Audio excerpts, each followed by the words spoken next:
Kodi ulingati Yudasi, ye mwana kalandi Yesu kwa ntawi yaitali koma nditu tudi anampeleka. Kodi ulingati Yudasi, ye mwana kalandi Yesu kwa ntawi yaitali koma nditu tudi anampeleka. Anaimba limodzi ndi Yesu, anaja limodzi ndi Yesu, anagona limodzi ndi Yesu. Yudasi anakala ndi Yesu kwa ntawi yaitali koma nditu tudi anampeleka.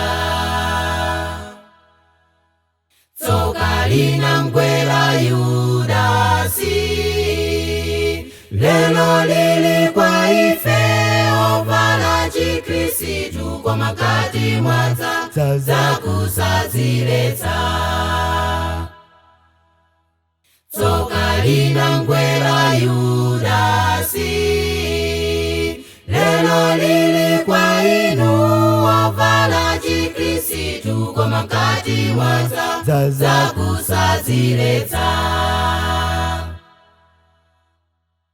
Talalika za Yesu mokwana, taphunzitsa za Yesu mozama, la Sabata kupita kuchalichi, koma tu ululu wanjoka uli mwa ife.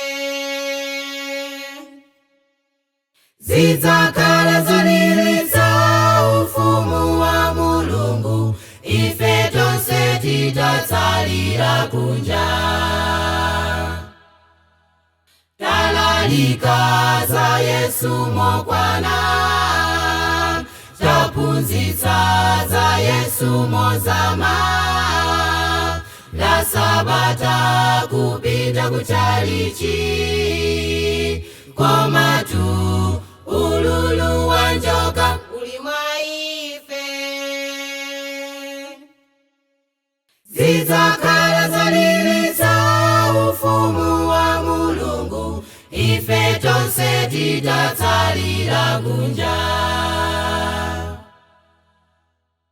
Zidzakhala zolilitsa ufumu wa Mulungu, inu nokha mutatsalira kunja.